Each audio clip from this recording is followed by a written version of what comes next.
नन्दगोपकुमाराय नन्दगोपकुमाराय गोविन्दाय नमो नमः। गोविन्दाय नमो नमः।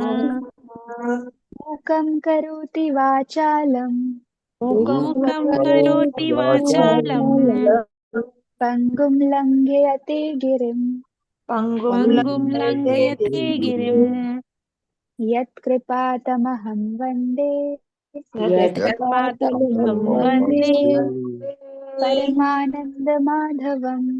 परमानन्दमाधवम्। ॐ अज्ञानतिमिरान्धस्य ज्ञानाञ्जनशलाकया चक्षुरुन्मीलितं येन तस्मै श्रीगुरुवे नमः।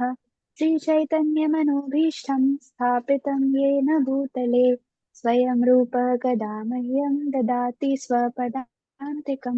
वन्देऽहं श्रीगुरो श्रीयुतपदकमलं श्रीगुरून् वैष्णवांश्च श्रीरूपं साग्रजातं सहगण रघुनाथान्वितं तं सजीवं साद्वैतं सावधूतं परिजनसहितं कृष्णचैतन्यदेवं श्रीराधाकृष्णपादान् सहगणललिता श्रीविशाखान्वितांश्च नमः। ॐ विष्णुपादाय कृष्णप्रेष्ठाय भूतले श्रीमते भक्तिवेदान्त स्वामिन्निति नामिने नमस्ते सारस्वते देवे गौरवाणी प्रचारिणे निर्विशेष शून्यवादी पाश्चात्यदेशतारिणे वाञ्छाकल्पतरुभ्यश्च कृपासिन्धुभ्य एव च पतितानां पावनेभ्यो वैष्णवेभ्यो नमो नमः।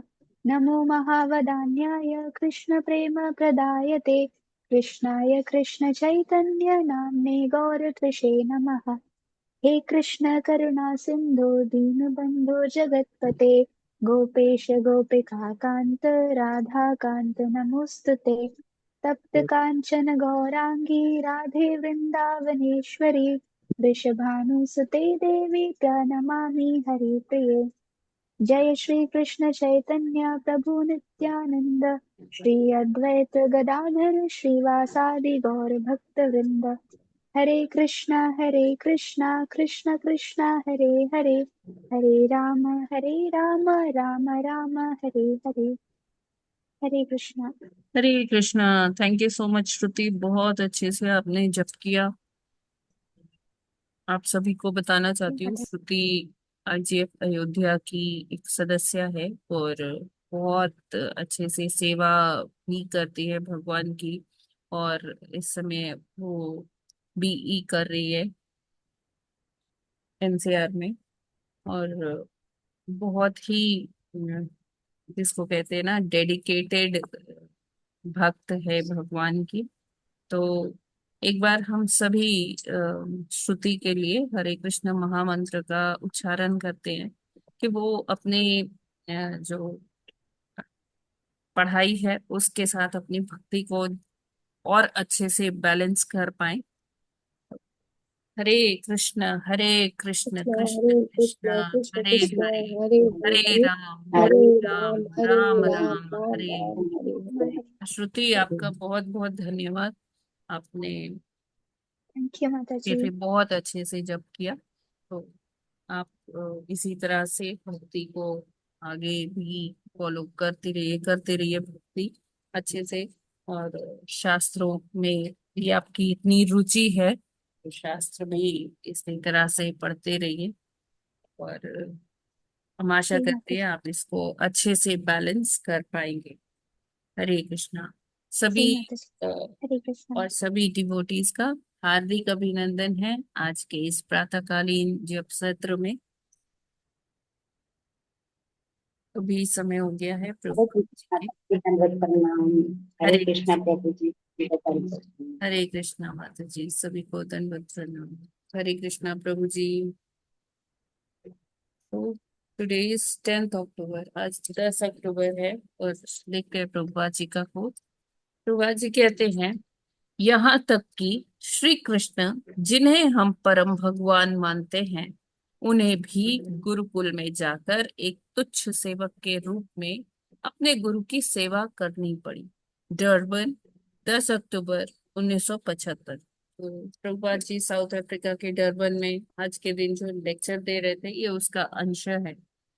प्रभुपाद जी यहाँ बता रहे गुरु की कितनी महानता है, गुरु कितने महत्वपूर्ण है कि एक मनुष्य को जरूर जाना चाहिए, गुरु की शरण में गुरुकुल जाना चाहिए, जहाँ वो उचित तरीके से सीख सकता है कि जीवन में डिसिप्लिन का क्या महत्व है, गुरु की कृपा का क्या महत्व है, उसके लिए कैसे गुरु की सेवा करनी पड़ती है। क्यों? क्योंकि गुरु जो है वो भगवान के तुल्य ही है, भगवान नहीं है लेकिन भगवान के तुल्य है। तो इसी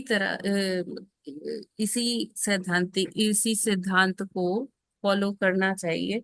तो जब भगवान भी मनुष्य रूप में धराधाम पर अपनी लीला करने आते हैं, तो वो भी मतलब उनको तो देखिए हर तरीके का ज्ञान है, सब कुछ जानते हैं, है ना। अगर वो गुरु धारण ना भी करे तो भी कोई बात नहीं होगी, उनको सब पता है। लेकिन जब वो लीला करने आते हैं तो वो आज अपने आचरण से लोगों को सिखाते हैं, वो एक एग्जाम्पल सेट करते हैं जो लोग आगे युगों युगों तक फॉलो करते हैं। तो जब श्री रामचंद्र जी आते हैं, श्री कृष्ण भगवान जी आते हैं, तो वो लोग भी गुरु कुल जाते हैं, वहाँ शिक्षा दीक्षा ग्रहण करते हैं, अपने गुरु की सेवा उसी प्रकार से करते हैं जैसे कोई साधारण नागरिक करते हैं। वो राज परिवार से आते हैं लेकिन फिर भी वो वहां जाके गुरुकुल में जाके उसी तरह से जो गेरुए कपड़े है वो बाकी बच्चों की तरह वो भी धारण करते हैं, अपना मुंडन करवाते हैं, ये सारी क्रियाएं होती है, उपनयन संस्कार होते हैं। तो वो सभी चीजों का पालन किया जाता है जैसा कि एक साधारण व्यक्ति के बच्चे करते हैं। तो यहाँ भगवान अपनी शिक्षा दे रहे हैं अपने आचरण से कि हमें गुरुकुल में जाकर गुरु की सेवा करनी चाहिए और तुच्छ से तुच्छ कार्य भी करे। अब देखिए वर्णन आता है कृष्ण कथा में कि भगवान लकड़ियां काटने जा रहे हैं, भगवान गुरुकुल में सफाई कर रहे हैं, है ना, अलग अलग प्रकार से भगवान के चरण दबा रहे हैं, सॉरी गुरु के चरण दबा रहे हैं। तो ये सारी जो सेवाएं हैं, जब एक व्यक्ति गुरु के प्रति निष्ठा भाव से ये सेवा करता है तो क्या होता है कि गुरु की कृपा मिलती है, और गुरु की कृपा जिसके ऊपर हो गई तो उसका क्या होता है कि उसको भगवत प्राप्ति भी होती है। कैसे? कि गुरु की कृपा से जाते कृष्ण मिलते हैं और कृष्ण की कृपा से गुरु मिलते हैं। तो ये गुरु और कृष्ण दोनों एक समानांतर रेखाओं की तरह से है, जैसे रेल की पटरी होती है जो कभी मिलती नहीं है, साथ साथ ही चलती है। जैसे नदी के दो किनारे होते हैं, वो मिलते तो नहीं है लेकिन साथ साथ चलते हैं, तो एक दूसरे के पूरक रहते हैं। तो गुरु की कृपा प्राप्त करना बहुत जरूरी है।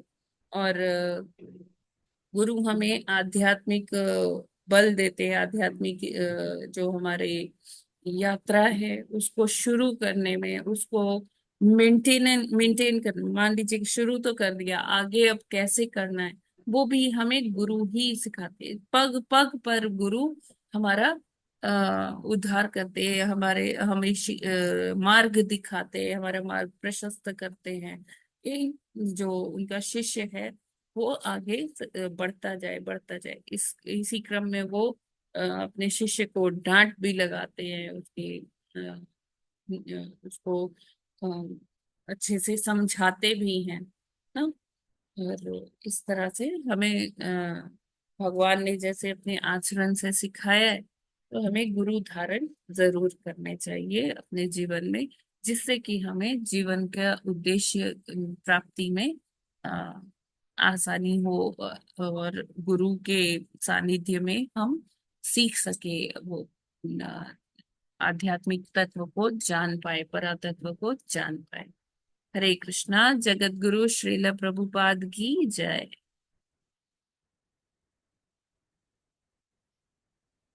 ओके। तो आज अम, वो हमें क्या करना था, कल वाला ही करना है ना, 10 नाम अपराध जो था ना। हरे कृष्णा। हरे कृष्णा माता जी, दंडवत प्रणाम। नाम माता जी। माता जी, जैसे गुरु जो थे उनको पता भी होता था ये भगवान है, उनको तो पता होता था, फिर भी वो अपना कर्म करते थे ना हाँ, भगवान जो। भगवान की लीला में वो एक पात्र है ना माता जी।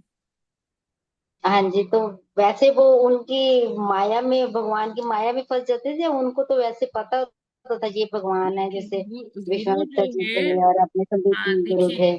देखिए माता जी, ये अभी 10 नाम अपराध में भी आएगा ये चीज, कि गुरु को हमें अच्छा। साधारण मानव नहीं समझना है।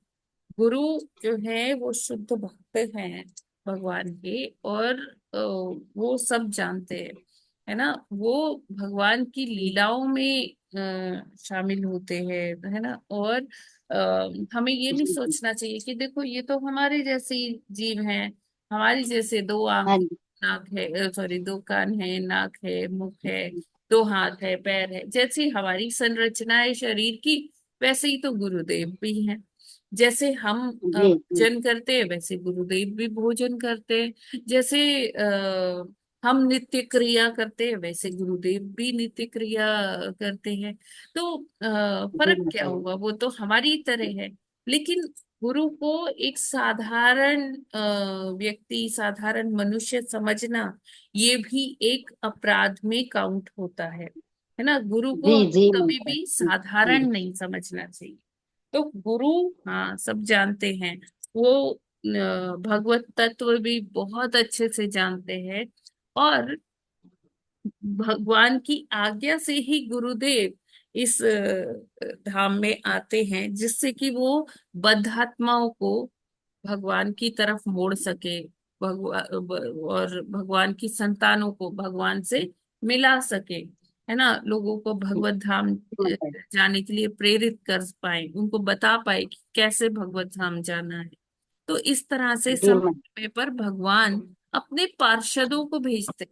तो श्रील हाँ प्रभुपाद जी हाँ जी। है, या और अन्य गुरुदेव जो गुरु हैं, तो वो लोग कैसे यहाँ पर उनको वो अपने कर्मों की वजह से नहीं आए हैं। वो किस लिए आए हैं? जी भगवान की दी हुई सेवा करने के लिए आते हैं। और समय समय पर भगवान ऐसे पार्षदों को भेजते रहते हैं, जिससे कि जो बद्धात्माएं हैं उनकी आंखें खुले, वो जान पाए कि वो भगवान की ही संतानें हैं, और उनको यहाँ पर उनका घर, यहाँ उनका संसार नहीं है। उनका तो जी। जो परमानेंट एड्रेस है, वो परम पिता पूर्ण पुरुषोत्तम भगवान श्री कृष्ण का धाम है, भगवान का धाम है, वैकुंठ है। ठीक जी है माता? माता जी। क्लियर है जी ना? जी माता जी। कृष्णा हरे माता जी, क्लियर है। हरे कृष्ण माता जी, हरे दंडवत प्रणाम। कृष्ण।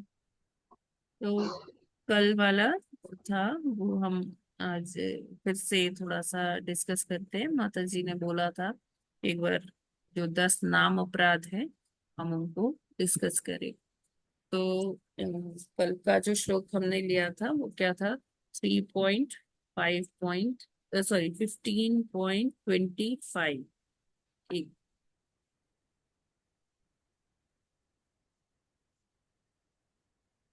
यस।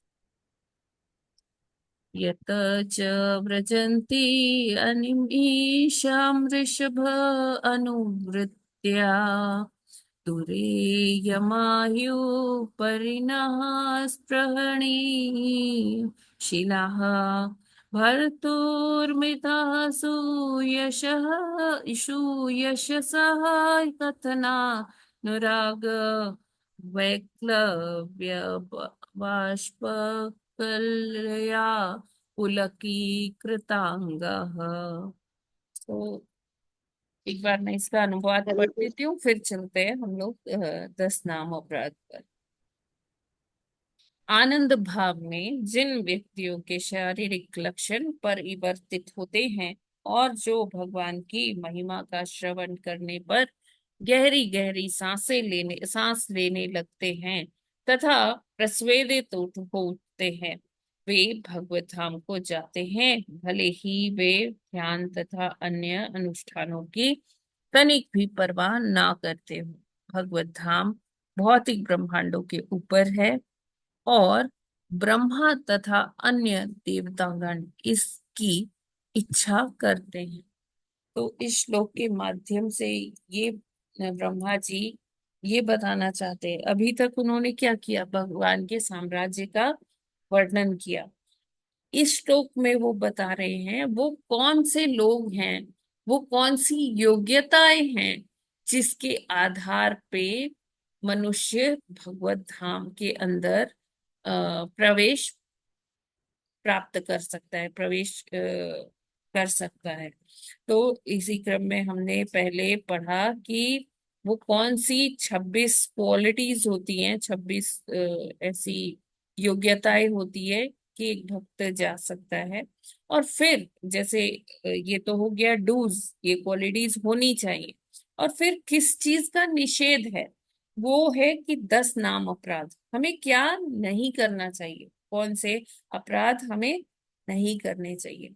तो वो क्वालिटीज भी कल हमने देखा था कि वो कौन कौन सी क्वालिटीज हैं। और इसके बाद यहाँ पर बताया गया है कि वो कौन से अपराध हैं जो हमें नहीं करने चाहिए।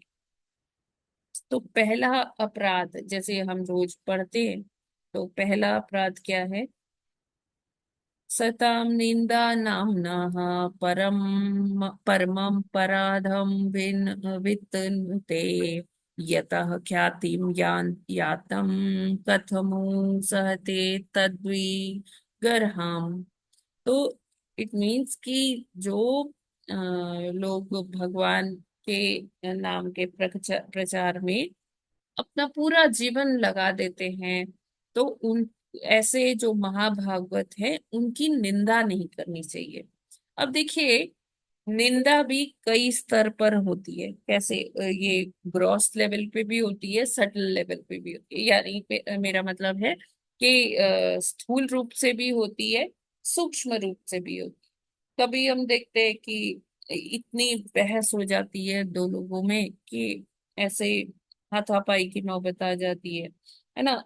या मतलब एकदम हाथापाई नहीं होती है तो कोई आके बीच बचाव कर लेता है। फिर कई बार ये होता है कि दूसरी प्रकार की निंदा क्या है कि हम शब्दों से निंदा करते हैं, है ना, जिसे कहते हैं कि मतलब किसी को एकदम अपमानित कर देना, उल्टा सीधा बोल देना। फिर सूक्ष्म लेवल पे आ जाता है। ये दोनों तो हो गया स्थूल तरह से। सूक्ष्म स्तर पर क्या होता है कि किसी को आपने देखा, है ना, और मन ही मन आपने सोच लिया, अरे कहाँ से कहाँ इसकी शक्ल दिख गई, सारा दिन खराब हो जाएगा। ऐसे करते हैं ना हम लोग। हरे कृष्णा, ऐसे होता है ना। जी माता जी। जी माता है जी। ना? तो ये भी एक अपराध है कि अगर कोई वैष्णव आ रहा है, और वैसे तो देखिए हमें किसी के लिए ऐसा नहीं सोचना चाहिए। अगर हम सूक्ष्म रूप से देखें तो सभी के अंदर कौन है, भगवान विराजमान है ना। तो हमें किसी को ऐसे देखकर नहीं करना चाहिए कि अरे इसका शक्ल कहाँ से कहाँ देख लिया। हाँ, ये हो सकता है कि जो कोई आसुरी प्रवृत्ति का है तो उसको देख के भी, लेकिन उसके अंदर भी ईश्वर है। इसीलिए कहा गया है कि जो शुद्ध भक्त है ना, वो समदर्शी होते हैं। वो उनके आगे चाहे कोई भी भक्त खड़ा हो, अभक्त खड़ा हो, गाय हो, कुत्ता हो, कोई हो, वो सबके अंदर ईश्वर के ही दर्शन करते हैं। लेकिन यहाँ पर बात हो रही है उन महाभागवतों की जो भगवान नाम का प्रचार में लगे हुए हैं, जिन्होंने अपना पूरा जीवन ही इसी प्रचार प्रसार के लिए दे दिया, और हम उनकी निंदा कर रहे हैं। तो ये एक वैष्णव अपराध में काउंट होता है। तो हमें इससे बचना चाहिए, है ना। सूक्ष्म रूप से आप किसी से द्वेष रखते, अब किसी की कोई प्रशंसा कर रहा है, मान लीजिए एक तीसरा व्यक्ति किसी की प्रशंसा कर रहा है, और आप सोच रहे हो इसकी बेकार में ही प्रशंसा हो रही है, ये इसके लायक है ही नहीं, मैं तो इसको बचपन से जानता हूँ, ये ऐसा था, ये वैसा था, ये, लेकिन जैसा था वैसा था। अभी वो भक्ति में लगा हुआ है, भगवान नाम का प्रचार कर रहा है, तो हमें उसकी निंदा नहीं करनी चाहिए।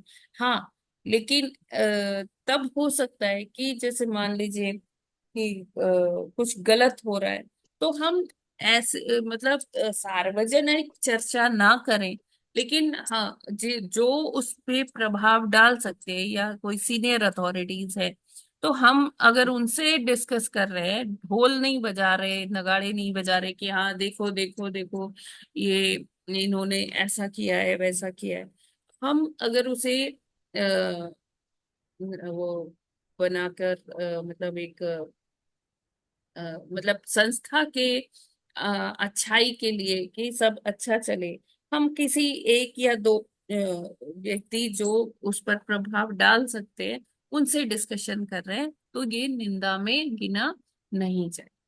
ठीक है, बाकी किसी से वैर भाव रखना, किसी से द्वेष रखना, और उसके लिए मन में गलत विचार लाना, या स्थूल रूप से भी निंदा करना, जैसे चुगली करते हैं लोग, टाइम पास है, करना है, चार लोग बैठ गए, अरे उसका तुम्हें पता है, ये है, ऐसा है, वैसा है, तो ये सब जो है, ये सबसे बड़ा वैष्णव अपराध है। और इसका प्रतिफल क्या होता है, इसका कॉन्सिक्वेंस क्या होता है, कि इससे भक्ति एकदम घटने लग जाती है। हमारा ना भागवतम पढ़ने में मन लगेगा, ना गीता पढ़ने में मन लगेगा, ना ही कोई सेवा करने में हमें अच्छा लगेगा, ना सबसे बड़ी चीज है कि हमारा नाम जप नहीं हो पाएगा। हमसे हमें लगेगा कि कहीं ना कहीं हमने कुछ हम मिसिंग है, हम कर ही नहीं पा रहे, क्यों नहीं कर पा रहे, माला हाथ में लेके बैठे हैं लेकिन माला नहीं हो पा रही है। तो ये सिम्टम्स है, हमें समझ जाना चाहिए कि हमसे कहीं ना कहीं किसी वैष्णव के प्रति कोई अपराध हुआ है, तभी हमसे माला नहीं हो पा रही है। माला जो है ये एक सिग्नल देती है हमको, है ना, शास्त्र पढ़ने में मन ना लगना, तो हमें तुरंत सोचना चाहिए कि हमने किसके प्रति अपराध किया है ना, तुरंत इसकी विवेचना करनी चाहिए। और ये जो अपराध है, तो हमें उन्हीं वैष्णव से जाकर, जब तक हम अ, माफी नहीं मांगेंगे, तब तक हम इसी में फंसे रहेंगे, इस अपराध के फल में फंसे रहेंगे। और जैसे ही हम उनसे अगर माफी मांग लेते हैं और वो माफ कर देते हैं हमें, तो फिर हमारी भक्ति फिर आगे बढ़ने लगेगी। तो ये एक लिटमस टेस्ट है कि हमारी भक्ति कैसी चल रही है, तो कहीं हमसे वैष्णव अपराध तो नहीं हुआ है। ठीक है, ये क्लियर है पहला नाम अपराध, इसमें कोई? जी माता जी। जी माता। ठीक है, फिर सेकंड है, शिवस्य श्री विष्णोर्य इह गुणनामादिस्कलम् धिया भिन्नं पश्येत् स खलु हरिनाम हितकरः। अर्थात इसका मतलब है कि जो दूसरा नाम अपराध हम पढ़ते हैं रोज, कि शिव, ब्रह्मा आदि देवों के नाम को भगवान नाम के समान अथवा उससे स्वतंत्र समझना। यानी जैसे आप देख रहे हो कि आजकल नवरात्र चल रही है, तो अगर हम सोचे कि जैसे हम दुर्गा जी की पूजा कर रहे हैं, तो वो हरि नाम के बराबर है, या हम कुछ शिव जी का स्रोत स्रोत पढ़ रहे हैं, तो हम सोचे कि ठीक है, ये तो पढ़ लिया, हरि नाम के बराबर है। या ब्रह्मा जी का कुछ पढ़ लिया, तो या कुछ ऐसी चालीसा होती है, या कोई लोग ऐसा करते हैं, जैसे साईं बाबा का दर्शन कर लिया, या बड़े अलग अलग वो है, तो वो कहते हैं अरे हम तो कर लिए, हम हमारा तो हो गया आज का। तो ये भी एक अपराध है। क्योंकि जो कर्म कांड है, जो देवी देवताओं की पूजा है, वो क्या है, वो हमें ये 14 लोकों में ही रखेगी, है ना, ये भौतिक जगत में ही रखेगी।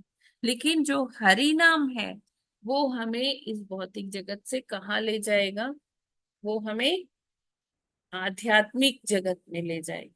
जबकि जो कर्म कांड है वो हमें इन्हीं 14 लोकों में से किसी एक लोक में भी उच्च लोक में भेज दे। कहाँ तक हो सकता है, ब्रह्मलोक तक भेज दे, है ना, तो स्वर्ग में भेज दे, ब्रह्मलोक है, अलग अलग लोक हैं, सत्यलोक, तपलोक, महारलोक, जनलोक, तो बड़े सारे हैं लेकिन हम रहेंगे कहाँ, भौतिक जगत में ही रहेंगे। लेकिन अगर हम हरि नाम कर रहे हैं तो उसका क्या प्रभाव है, हरि नाम करते करते करते करते जब हमें वो शुद्धता, वो योग्यता आ जाएगी, विकसित हो जाएगी, तो हम कहाँ जा सकते हैं, हम आध्यात्मिक जगत में भी प्रवेश पा सकते हैं। तो हरि नाम को और किसी कर्मकांड के तुल्य नहीं समझना चाहिए। हाँ, यहाँ पर ये भी नहीं कहा जा रहा कि आप ये जो कर रहे हैं वो छोड़ दीजिए।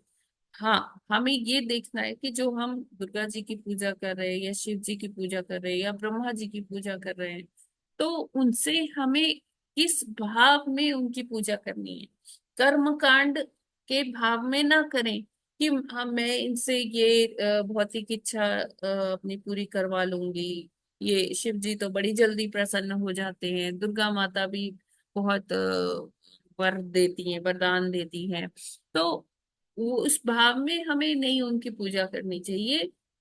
सभी देवी देवताओं को भी अच्छा लगता है जब हम उनसे कृष्ण की भक्ति मांगते हैं, राम जी की भक्ति मांगते हैं, तो देवी देवता भी प्रसन्न होते हैं। देवी देवता भी भौतिक चीजें दे के प्रसन्न नहीं होते, क्योंकि उनको लगता है कि ये जो भौतिक चीजें हैं वो किससे लेकर दे रहे हैं, भगवान जी से ही लेकर दे रहे हैं। तो जब हम उनसे, जब जैसे शिव जी से कोई राम जी की भक्ति मांगता है, अथवा कृष्ण जी की भक्ति मांगता है, या देवी माता से कोई मांगता है, तो ये वैष्णव हैं, वैष्णवी हैं, तो ये बहुत ही प्रसन्न होती हैं। तो हमें कोई किसी और जो कर्म कांड में लगे हुए हैं उसको हरि नाम के तुल्य कभी भी नहीं समझना चाहिए। ये क्लियर है। सेकंड। हरे कृष्णा। माता जी। सेकंड नाम अपराध जी में माता है क्या? जी माता जी। जी माता जी। भ- भगवान के तुल्य नहीं समझना चाहिए देवी देवताओं को, और पूजा ये पाठ जो करते करना। जी माता जी, समझ तीसरा आई। है, तीसरा है गुरुर अवज्ञा। गुरु की अवज्ञा करना, यानी कि गुरु ने हमको कोई सेवा दी, हाँ, तो हम क्या कर रहे हैं कि गुरु की अवज्ञा कर रहे हैं, या उनको साधारण मनुष्य समझ रहे हैं। तो जब तक हम गुरु को, गुरु तत्व को नहीं समझेंगे, तब तक हम गुरु को साधारण मनुष्य ही समझते रहेंगे। और अगर हम गुरु को साधारण मनुष्य समझ रहे हैं, तो उसका कॉन्सिक्वेंस, उसका प्रतिफल क्या होगा कि हम उनके आदेशों को भी साधारण ही मानेंगे। हम सोचेंगे, अरे गुरुदेव को ग्राउंड रियलिटीज तो पता नहीं है क्या है, गुरुदेव मेरे बारे में क्या जानते हैं, अभी उन्होंने तो ऐसे कह दिया, अब मैं ये कैसे कर सकती हूँ या कर सकता हूँ, है ना। गुरुदेव सारा सब कुछ तो जानते नहीं है, तो ठीक है, कोई बात नहीं, उन्होंने कह दिया, मैं तो अपने हिसाब से करूंगी ना। तो ये क्या है, ये बहुत बड़ा अपराध है कि गुरु को साधारण हम समझ रहे हैं। क्योंकि उनको हम साधारण समझ रहे हैं, इसीलिए उनकी वाणी को भी हम हल्के में ले रहे हैं, है ना, कि ठीक है, कह दिया तो कह दिया। बहुत लोग कहते हैं, वैसे गुरुदेव ने भी कह दिया, ठीक है, हमारा मन है तो करेंगे, नहीं मन है तो नहीं करेंगे। और जैसे दीक्षा लेते हैं, तो दीक्षा लेते समय क्या होता है कि बताया जाता है कि हमें 4 नियम को दृढ़ता से फॉलो करना है, और 16 माला का जप करना है। तो वहां पर इतने वैष्णवों के सामने, अग्नि के सामने, गुरु के सामने, मतलब इतने लोग साक्षी हैं, उनके सामने हम ये प्रण करते हैं, तो हमें ध्यान रखना चाहिए कि हमें ये कार्य में कोई ढिलाई नहीं बरतनी है। हाँ, वो कभी ठीक है, हो जाता है, तो हम उसको आगे पूरा भी कर सकते हैं, लेकिन चार नियम तो हमें कभी भी नहीं तोड़ना चाहिए। और ये गुरु की अवज्ञा करने के बराबर ही है, गुरु का आदेश को ना मानना, है ना।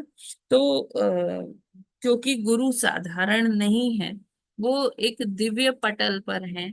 वो समझते हैं कि कौन क्या कर सकता है, उसको उसी हिसाब से वो सेवाएं देते। कई बारी हमें अपने बारे में नहीं पता होता, कि हमें नहीं लगता कि हम ये कर पाएंगे, लेकिन गुरु वो देख सकते हैं कि हम कर लेंगे, तो वो हमें वैसी सेवा देते हैं जो कि हमें अगर गुरु ने दी है तो हमें स्वीकार करना चाहिए। यस, हम कुछ उनसे जाकर क्लैरिफिकेशंस कर सकते हैं कि गुरुदेव देखिए, इस समय ये ऐसा है, तो क्या इसको इस तरह से कर सकते हैं।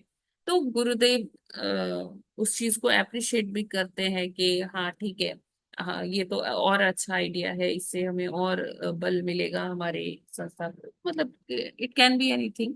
तो ये नहीं कि हम वो सेवा ना करें, सेवा करने के तरीके को हम डिस्कस कर सकते हैं गुरुदेव से, और उनकी आज्ञा से उसको कर सकते हैं। ठीक है, तो इस प्रकार हमें गुरु की अवज्ञा नहीं करनी चाहिए। फिर चौथा है श्रुति निंदनम, श्रुति स्मृति निंदनम।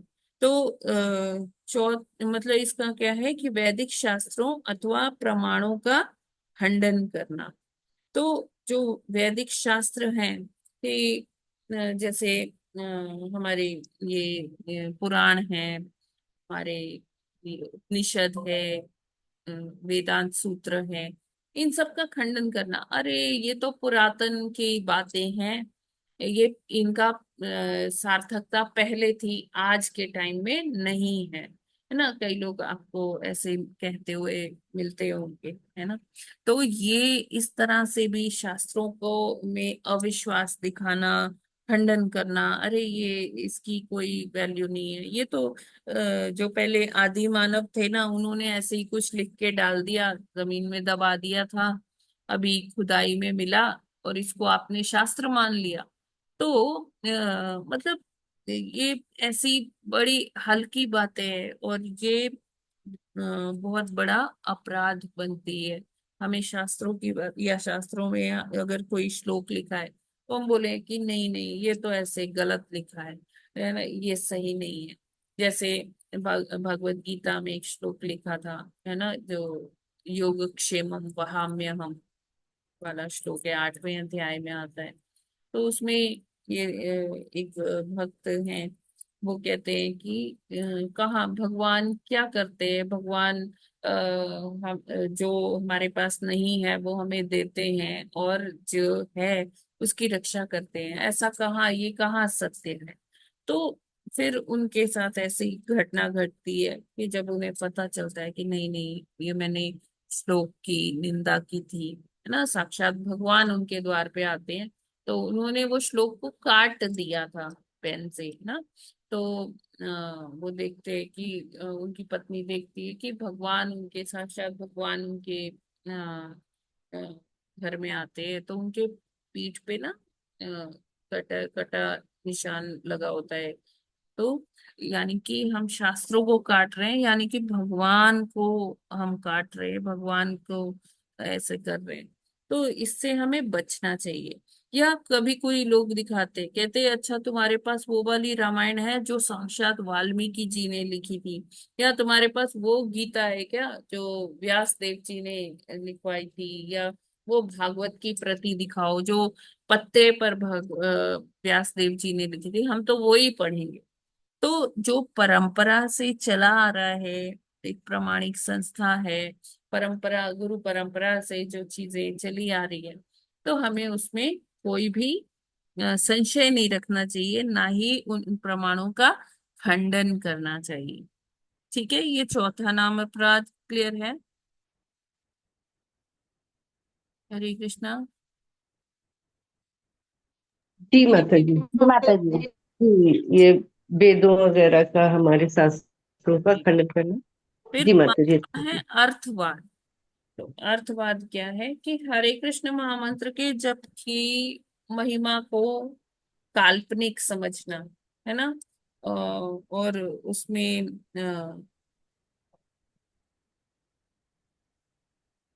तो हरे कृष्ण महामंत्र की को काल्पनिक समझने से क्या मतलब है कि अर्थवाद छठा है। पांचवा ये है कि हरे कृष्ण मंत्र को काल्पनिक समझना। तो काल्पनिक हम कैसे समझ सकते हैं हरे कृष्ण महामंत्र को कि जैसे बताते हैं हम किसी को जब कोई नया नया भक्ति में आता है, हम कहते हैं कि आप हरे कृष्ण महामंत्र करोगे ना, अच्छा लगेगा आपका, ऐसे और अच्छा होगा, मानसिक शांति मिलेगी। तो ये जो मानसिक शांति है या आईक्यू बढ़ने की बात है, ये क्या है कि मतलब ये साइड इफेक्ट्स हैं, है ना। हरे कृष्ण महामंत्र उससे भी उच्च कोटि का है। ये तो सारी भौतिक चीजें हैं कि मन शांत होगा, आईक्यू बढ़ेगा, बुद्धिमत्ता बढ़ेगी, मेमोरी बढ़ेगी, सोचने समझने की शक्ति आएगी, है ना। आपकी शारीरिक व्याधियां भी नष्ट हो जाएगी। तो ये सारे क्या है, ये उद्देश्य नहीं है हरे कृष्ण महामंत्र का, है ना। और मतलब ये पहले पहले जब कोई शुरू कर रहा है तो हम उसे बता सकते हैं कि हाँ, इससे ये लाभ होगा, ऐसा होगा ना। कई लोग फिर क्या कहते हैं कि इसको कहते हैं कि ठीक है तो कोई भी मंत्र जप लो, है ना। जैसे कुछ भी मंत्र जप लो, कोई किसी का मंत्र जपता है, कोई किसी का मंत्र जपता है, कोई जैसे कई बार कोई पाखंडी गुरु होते हैं, वो कुछ अपने नाम का ही मंत्र दे देते हैं। तो हरे कृष्ण महामंत्र को वैसा समझना, काल्पनिक समझना कि नहीं नहीं ये तो ऐसे ही कह दिया, इसमें कोई ऐसी बात थोड़ी ना है। तो उसकी महिमा को ना समझना, ये मतलब उसका खंडन करना या उसको काल्पनिक समझना, ये भी एक नाम अपराध में आता है। ठीक है। फिर आता है कि पवित्र भगवान नाम में अर्थवाद का आरोप करना। तो जो ये जैसे जो महाभागवत सेवा में लगे रहते हैं, तो वो डोनेशंस भी लेते हैं, है ना, धर्म के प्रचार के लिए, अ, या प्रसाद बांटने के लिए, है ना। बहुत डोनेशंस भी आते हैं भक्तों के, तो वो डोनेशन स्वीकार करते हैं। अब कोई बोल दे कि देखिए ये तो बस इनका खाने पीने का है, ये इसीलिए पैसे लेते हैं और कुछ नहीं है इनका, ये कुछ नहीं करते। तो ऐसे में अर्थवाद का आरोप लगाना ये भी एक नाम अपराध है कि हम उनकी ये नहीं देख रहे कि वो क्या सेवाएं दे रहे हैं, किस तरह से समाज कल्याण कर रहे हैं। तो अगर उन्होंने डोनेशंस ले ली, कुछ किसी ने चैरिटी दे दी, तो वो मतलब उसकी अगर हम निंदा करते हैं ना कि देखो ये तो बस पैसे ही लेते रहते हैं, पैसों का अपने पॉकेट में डालते हैं, ऐसा करते हैं वैसा करते हैं, तो ये भी क्या है, भगवान का सॉरी ये अपराध में काउंट होता है। फिर सातवां आता है कि नाम के बल पर पाप करना। अब ये देखिए उसका ऑपोजिट है। अभी कोई भगवान नाम के प्रचार में लगा हुआ है और वो क्या कर रहा है कि कोई डोनेशंस आ रही है, तो वो उसका गलत इस्तेमाल कर रहा है, अपने पर्सनल यूज के लिए इस्तेमाल कर रहा है। तो ये भी एक पाप है। अगर उसकी निंदा करना पाप है, तो जो ऐसा कर रहा है ना, वो कुछ भी अपराध कर रहा है भगवान नाम के बल पर, किसी किसी भी तरीके का अगर वो अपराध करता है, तो वो भी क्या है, वो नाम अपराध की श्रेणी में सातवें नंबर पे आता है।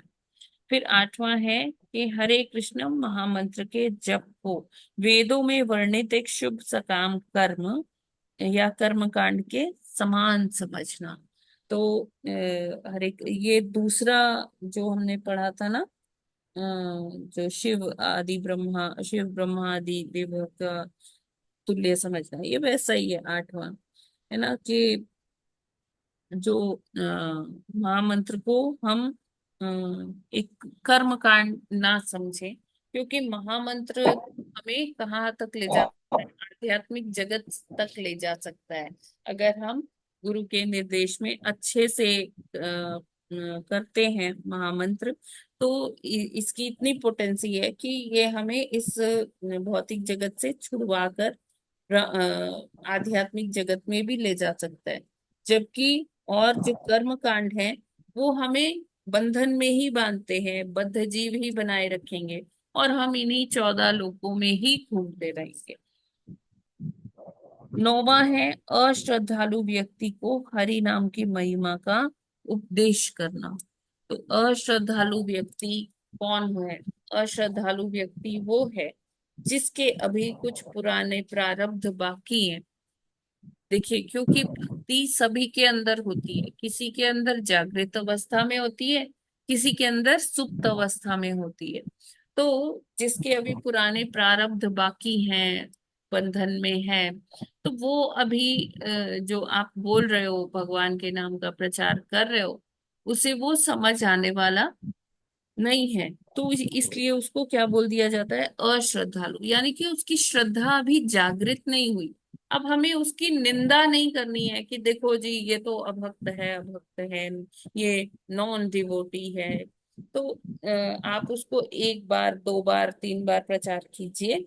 अगर वो नहीं समझ रहा है तो फिर आप उसके बाद उसको इसके बारे में कुछ नहीं बोलिए, उसके सामने प्रचार मत कीजिए। फिर 10वां है और आखिरी जो नाम अपराध बताया गया है वो क्या है? भगवान नाम के जप में पूर्ण विश्वास ना होना और इसकी इतनी अगाध महिमा श्रवण पर भी भौतिक आसक्ति बनाए रखना, ये क्या है? ये भी एक नाम अपराध है। कि हम रोज सुनते हैं कि भगवान नाम की ये महिमा है, इससे ये हमें भगवत प्राप्ति भी हो जाती है, लेकिन हम फिर भी अपने आलसवश कभी भौतिक कार्यों की वजह से कभी कुछ हम हरि नाम नहीं करते हैं, है ना। और इसमें गुरु की अवज्ञा भी हो जाती है। तो और हमें मतलब यही लुभा रहा है कि आज मैं ये कार्य करूंगी, इससे मुझे ये लाभ हो जाएगा ना। भौतिक आसक्तियां अपनी बनाए रखना, ये मेरी इच्छा है, ये प्राप्ति हो जाए, इसमें ये हो जाए, ऐसा हो जाए, वैसा हो जाए। तो जब हम भौतिक चीजों के बारे में ही सोचते रहते हैं और अपने जप पर ध्यान नहीं देते, हरि नाम पर ध्यान ध्यान नहीं देते, उसका रोज बखान सुनने के बाद भी हम अपनी ये भौतिक आसक्तियां बनाए रखते हैं, तो ये भी एक नाम अपराध की श्रेणी में काउंट होता है।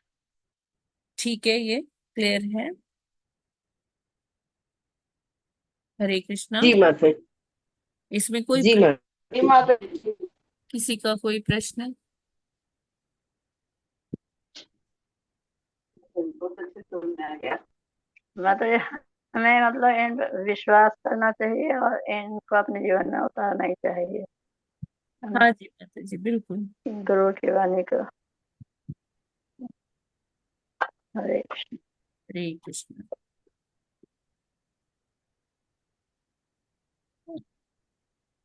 नेक्स्ट फिर श्लोका कर लें क्या? माता जी सबसे बड़ी बात है कोई भगवान जी। अरे माता जी सबसे बड़ी बात, कोई भगवान की पूजा करते हैं तो चलो भगवान की पूजा हो गई, फिर हाँ देवी देवता को भगवान की पूजा हो गई। हाँ, यस। चलो आज जब नहीं होता है, चलो आज पाठ हो रहा है तो नहीं हो पा रहा है, चलो कोई बात नहीं, आ जाता है माता। हाँ। हरे कृष्ण माता जी। हरे कृष्ण माता जी। हरे कृष्णा। माता जी, जैसे ये मंत्र है, ये महामंत्र है, और जो देवी देवताओं के नाम पे जो मंत्र लोग उच्चारण करते हैं, तो वो ठीक नहीं है। यही जो है प्रमाणिक और सबसे बड़ा अस्तित्व जो कुछ है, ये महामंत्र है। जी जैसे देवी देवताओं के नाम पे आपने मतलब माता जी सुना होगा कि और बोलते शिव जी के नाम पे ऐसे जो उच्चारण करते हैं, तो ये अभी आया है कि ये नाम अपराध नहीं आता है। समझी माता जी? क्या माता जी? हरे कृष्णा। ये नहीं क्लियर माता हुआ, आपने क्या बोला अभी हाँ लास्ट? हाँ, माता जी जैसे कुछ लोग हैं जो देवी देवताओं को मंत्र का उच्चारण करते हैं, हाँ तो जी। अभी आए हैं अपने 10 नाम अपराध में आया कि वो भी ठीक नहीं है वो। और ये हमारे जो महामंत्र हैं, ठीक की ये बात, ठीक ही। और गलत की बात नहीं है माता जी, उसके अच्छा तुल्य अच्छा नहीं अच्छा समझना चाहिए। अच्छा अच्छा, हाँ, ठीक है माता जी। है ना। जी जी कर्म जी कांड माता जी, में तो समझ उसकी आएगी। विधि वेदों में लिखी है ना माता जी, तो उसको हम ये नहीं हाँ कह जी हाँ। सकते कि वो गलत है। वो वेदों में लिखा हुआ है, अच्छा ठीक है। अच्छा तो अच्छा। हम उसे जी सही जी, गलत के पैमाने पर ना नहीं ठहरा पढ़े, सकते। ठीक है। हम अच्छा अच्छा। यहाँ जी पर जी। ये बोला गया है कि जो कर्म हम्म, कांड के मंत्र हैं, अन्य देवी देवताओं के मंत्र हैं, उनको महामंत्र के हम्म, तुल्य नहीं समझना है। ये है इसलिए। जी जी माता जी, समझ आ गया। जी जी। हरे जी, कृष्णा माता जी। हरे कृष्ण। धन्यवाद प्रणाम, समझ आ गया। तो हरे कृष्ण माता जी, दंडवत प्रणाम। माता माता हरे जी एक कृष्ण। क्वेश्चन है। यस माता जी। माता जी ये माता क्वेश्चन है, क्या हम लोग है ना फिर ये नाम ले सकते हैं जैसे दुर्गा माता जी के दिन चल रहे हैं, तो नाम ले सकते हैं उनके जो माता जी, मंत्र हैं, नाम लेने में कोई बुराई नहीं है, आप पूजा भी करिए ना, लेकिन उनसे मांगना क्या है, उनको किस भाव में भगवान की कि ये वैष्णव हैं और हमें वैष्णवों का आशीर्वाद लेना है ताकि हम भगवान की और अच्छे से भक्ति कर पाए। उनसे मांगिए कि हमें कृष्ण दे दीजिए, हमें कृष्ण भक्ति दे दीजिए, बजाय कि कोई भौतिक हम्म, इच्छा मांगने की, है ना। अगर माता जी अगर ना हम नहीं ले दुर्गा माता जी का भी नाम ना ले, इन दिनों में भी नहीं ले पा रहे हैं, और हरे कृष्ण महामंत्र ही कर पा रहे हैं, यानी आचार्यों को कहा हुआ ही पूरा कर पा रहे हैं, तो उसमें कोई डिफरेंस आएगा क्या? नहीं माता जी, सारे देवी देवता तुष्ट हो जाते हैं हम्म, अगर हम हरि नाम जी करते जी हैं। जी। आपको संशय नहीं होना चाहिए इस चीज में, है ना हाँ जी माता जी? हाँ, हमें हम्म, इसमें मन में संशय नहीं होना चाहिए, ये आपने सही कहा। ठीक है ठीक है। अगर आपके अंदर ये बैठ गया है कि तो आप सब ले तुष्ट हो लीजिए, उनका जाएंगे, नाम आप ले लीजिए अगर। हाँ, तो इसमें कोई यानी वो नहीं होगी कि अगर आप नहीं ले पा रहे हो, क्योंकि ये माता जी यहाँ तक उन्हीं के कारण पहुंचे हैं, वैष्णवों के कारण ही, यस यस दुर्गा यस। माता जी और शिव जी जी जी, भगवान जी की शिव और जी के गणपति जी की कारण, पूजा से ही दुर्गा जी पहुंचे के हैं वहां पे कारण, माता जी। क्योंकि जो पहले शिव जी जी। भक्ति किए हैं, दुर्गा जी की भक्ति किए हैं, उनके आशीर्वाद से ही हम यहाँ तक पहुंचे कि हम भागवतम पढ़ रहे हैं, जी जी हरि जी। नाम कर पा रहे हैं, तो उनका आशीर्वाद ही है माता जी। तो अगर ऐसा मन में संशय आता है तो कोई बात नहीं है, हम उनका हम्म नाम ले सकते हैं, उसमें कोई अपराध होने वाला नहीं है। लेकिन किस भाव के हम्म लिए ले रहे हैं, किस भाव से ले रहे हैं, हम अपने हम्म भौतिक कामनाओं के लिए उनको पूजा कर रहे हैं कि देखो माता जी मैंने आपका कलश रखा है, मैंने जौ बीजे हैं और आपकी नित्य पूजा कर रही हूँ, देवी कवच पढ़ रही हूँ, जो भी और होता है। तो आप मेरे को ऐसा ऐसा ये दे दीजिए, अपनी लिस्ट दे दी दुर्गा मैया को कि आप मेरा ये काम करवा दीजिए, मेरा ये ऐसा करा दीजिए, नौकरी लगवा दीजिए, बेटा बेटी की शादी करवा दीजिए, ऐसा कर दीजिए, वैसा ये सारी चीजें जो है ना, वो फिर हमें बंधनों में डालती हैं और हम भगवान की भक्ति से धीरे धीरे विमुख होने लगते हैं। तो सारा कुछ कीजिए, जी उनकी पूजा कीजिए और उनसे क्या मांगिए कि हे माता रानी, मेरी भक्ति और हो पाए और अच्छे से हो कर पाऊं मैं, भगवान के प्रति मेरा और प्रेम बढ़े। तो ऐसा मांगेंगे तो कोई अपराध नहीं है। ठीक है माता जी, थैंक यू माता जी क्लियर करने के लिए। बार बार ये क्लियर करना पड़ता है माता नहीं जी, माता जी, वो तो है क्योंकि ही, हमें बार बार वो करना पड़ता है ये कि वो हम्म अच्छी बात है माता जी। दंडवत देखिए प्रणाम माता जी, माता सभी माताओं को कोटि कोटि प्रणाम, प्रभु जी सबको माता कोटि जी कोटि प्रणाम। हाँ जी। यस माता जी। माता जी, लेकिन हम लोग इस भौतिक संसार में है तो भौतिक इच्छाएं तो बहुत रहती हैं, तो वो किससे कोई मांगेगा, कुछ न कुछ तो मांगना ही रहता है। देखिए हमें, जब देखिए भगवान की शरणागति का क्या मतलब है कि भगवान जो प्राप्त जो है वो पर्याप्त है, हमें ये सिद्धांत पर चलना चाहिए, है ना। हमें ज्यादा मांगेंगे तो हम फिर वही कर्म बंधनों में फंसते जाएंगे, फंसते जाएंगे। तो जो भगवान ने दिया है उसी में हम क्या बेस्ट कर सकते हैं, हमें उस तरह से जीना चाहिए। ज्यादा इच्छाएं रखेंगे तो फिर हमें सोचना चाहिए, फिर हमें अगला जीवन भी इधर ही निकालना पड़ेगा, आना पड़ेगा वापस। तो माता जी इच्छाएं तो बढ़ती जैसे जाएंगी ना, जैसे एक हम पूरी हो जाएगी तो रास्ते दूसरी। बढ़ेंगे ना, तो हमारे हाँ इच्छाएं अपने आप जो है वो कम होने लगेंगी, आप हाँ देखोगे, है ना। जितना आप हरि नाम करोगे इच्छाएं कम होने लगेंगी। तो हमें यही करना चाहिए। ठीक है कंचन माता जी। हाँ जी माता जी। हाँ, तो भौतिक इच्छाएं नहीं होनी चाहिए, क्योंकि यही दुख का कारण है।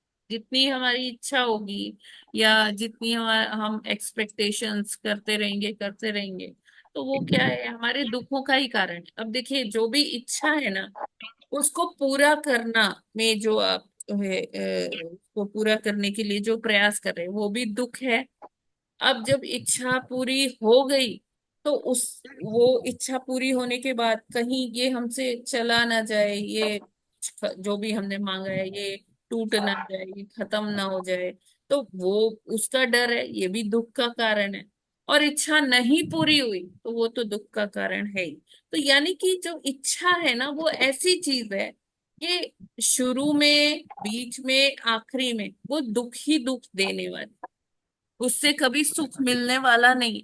शायद थोड़ा क्षणिक सुख मिल जाए, लेकिन हम ये सोचे कि हाँ इस ये ऐसा हो गया तब तो मैं खुश एकदम सुखी हो जाऊंगी, तो ये एकदम गलत है। चाहे आप कोई भी भौतिक इच्छा को सोचकर देख लीजिए, एकमात्र सुख क्या है, भगवान का नाम। ठीक है कंचन हरे माता। कृष्णा माता। माता जी, हाँ जी। अगर हम लोग बच्चों के बारे में देखे, हे भगवान इसको थोड़ा बुद्धि दीजिए, इसको पढ़ने में मन लगे, तो ये सब भी नहीं कहना है। नहीं तो आप भगवान की भक्ति के लिए तो प्रार्थना कर ही सकते हैं, वो तो मैं बोल ही रही हूँ, है ना। जैसे पढ़ने में मन लगे, आगे बढ़ने से, जब ये सब चीज। भगवान की भक्ति आप मांगोगे तो उसी में ही क्या होता है, भक्त जैसे आपको सपोज मुझे अयोध्या से दिल्ली जाना है, तो अयोध्या से दिल्ली के बीच में और जगह भी तो आएंगी ना माता जी। ठीक है, तो जब हम भक्ति करते हैं तो बीच बीच में हमें और भी साइड इफेक्ट्स की तरह से और लाभ भी मिलते जाते हैं। तो जब कोई भक्ति में आएगा, सपोज आप अपने बच्चे के लिए भगवान से बोलती है कि भगवान इसको भक्ति में लगाओ, भगवान ऐसा कुछ कर दो कि ये भी भक्ति करे, तो भक्ति जब वो करेगा तो वो पढ़ाई में भी अच्छा हो जाएगा, उसको भौतिक लाभ भी मिलेंगे, सब कुछ होगा। भक्ति एक बड़ा अम्ब्रेला है जिसके अंदर सब कुछ आ जाता है, अम्ब्रेला टर्म है भक्ति। ठीक है माता जी। ओके माता। हरे कृष्णा कंचन माता जी। हरे कृष्ण माता जी। हरे कृष्ण माता जी। हाँ क्लियर है ना। माता जी एकादशी कब है माता जी? ठीक है। यस एमपी श्रीवास्तव प्रभु जी, आप कुछ कह रहे थे। जी हरे कृष्णा माता जी। जी प्रभु जी। माता जी, एक ये जिज्ञासा है कि जैसे जो आध्यात्मिक जगत है, एक गोलोक धाम है, एक साकेत धाम है। हाँ और क्या ये शिवलोक धाम आध्यात्मिक जगत में नहीं आता है? महेश धाम प्रभु जी आता है हमारे जो भौतिक जगत है ना, ब्रह्मा जी सबसे ऊपर है भौतिक जगत में, सत्यलोक में। फिर सत्यलोक, ये जी पूरा जो भौतिक जगत है ये देवी धाम कहलाता है। इसके ऊपर महेश जी। धाम आता है प्रभु जी। मतलब ये जो 14 ये लोक है इसके बीच ऊपर में है क्या है, महेश धाम, ये बताइए। आध्यात्मिक जगत और भौतिक जगत के बीच में है जो शिव जी का धाम। अच्छा अच्छा अच्छा। क्योंकि शिव ठीक जी माता कौन है? गुरु तत्व है। तो गुरु जी। तत्व क्या है? एक सेतु की तरह से है जो जी भौतिक जगत के लोगों को भगवान से कनेक्ट करते हैं। जी जी ठीक। ठीक है ना प्रभु हरे जी? हरे हरे कृष्णा माता जी। हरे कृष्णा। हरे कृष्ण माता जी। माता जी यस। ये दुर्गा देवी जो देवी लोक है तो हर ब्रह्मांड की अलग अलग है। हाँ जी माता जी, बिल्कुल बिल्कुल। और पर शिव जी एक ही रहेंगे सारे। शिव जी भी देखिए, सदाशिव की जब हम बात करते हैं ना, तो हम्म वो शिव जी अपने कई रूपों में आते हैं। वो अलग अलग है हर ब्रह्मांड में। हम्म हर ब्रह्मांड में अलग ब्रह्मा है ना माता जी। हम्म तो उनकी भ्रकुटियों में से आते ना रुद्र। रुद्र जो होते हैं। ठीक है ना, तो हर ब्रह्मांड के अपने हैं। ठीक है, अच्छा तो इसका जैसे यहाँ पे अपने यहाँ महाकाल है, दूसरे हर एक ब्रह्मांड में का, अलग होंगे। जैसे दुर्गा देवी हैं, जैसे गणेश जी हैं, जैसे शिव जी हैं, ये इनका एक आध्यात्मिक स्वरूप भी है जो आध्यात्मिक जगत में हम्म, है। लेकिन ये इनके अच्छा। ये सारे हाँ। विस्तार हैं जो भौतिक जगत में है माता जी। ऐसा समझना। अच्छा अच्छा। ये ना ठीक है 12 माता। स्कंद के हम्म 13वें अध्याय में ये बहुत अच्छी तरह से ये मेंशन है। 12वें स्कंद में माता जी। 12वें स्कंद में, हाँ। अच्छा अपन पढ़ेंगे फिर माता जी तब देखेंगे। हाँ, बहुत अच्छे से इसका वर्णन है। अच्छा अच्छा। फिर वो बच्चे पूछते हैं माता जी, कई बार हाँ पूछते हाँ हैं हाँ तो जी। फिर वो एक्सप्लेनेशन के लिए चाहिए। अब यानी कि ये क्वेश्चन जो आते हैं वो कहीं से पूछा जाता है तब आते हैं अपने को हाँ, दिमाग में। यस माता जी, जी बिल्कुल। जी जी। थैंक यू माता जी क्लियर करने के हरे लिए। कृष्ण माता धन्यवाद। जी। हाँ माता जी सबको कोटि कोटि प्रणाम। जी, और कोई प्रश्न? अब एकादशी कब है? 14 तारीख को है माता जी। 14 यानी सोमवार को। 14 यानी, एक मिनट। जी, जी माता जी, सोमवार को।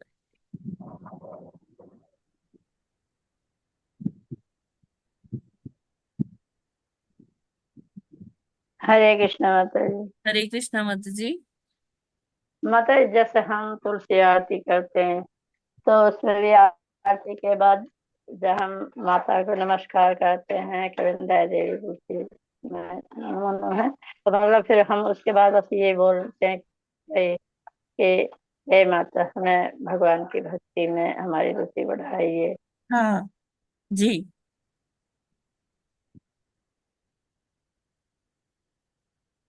यस माता जी, तुलसी माता जी बहुत कृपा करती है, उनकी कृपा से ही हम आगे भक्ति में आगे बढ़ते हैं।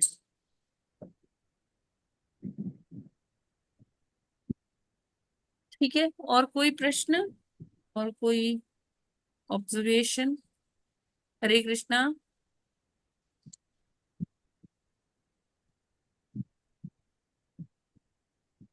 डॉक्टर कुशवाहा ने बहुत ही अच्छा ये एक उन्होंने लिखा है चैट बॉक्स में, आप लोग भी पढ़ सकते हैं।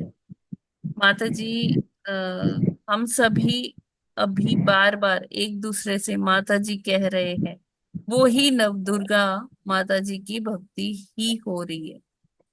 यस, एक्सेलेंट प्रभु जी, बहुत ही अच्छा। अच्छा, हरी बोल, बहुत सुंदर थॉट है।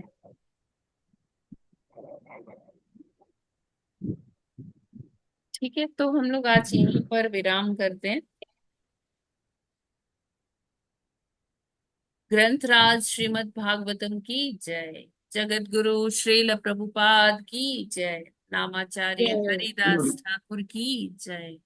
जय अनंत कोटि वैष्णव वृंद की जय। वाञ्छाकल्पतरुभ्यश्च कृपा सिन्धुभ्य एव च पतितानां पावनेभ्यो वैष्णवेभ्यो नमो नमः। हरे कृष्णा हरे हरे हरे कृष्ण कृष्ण माता माता जी जी, प्रभु जी प्रणाम। सभी को हरे दंडवत कृष्ण, प्रणाम। दंडवत प्रणाम।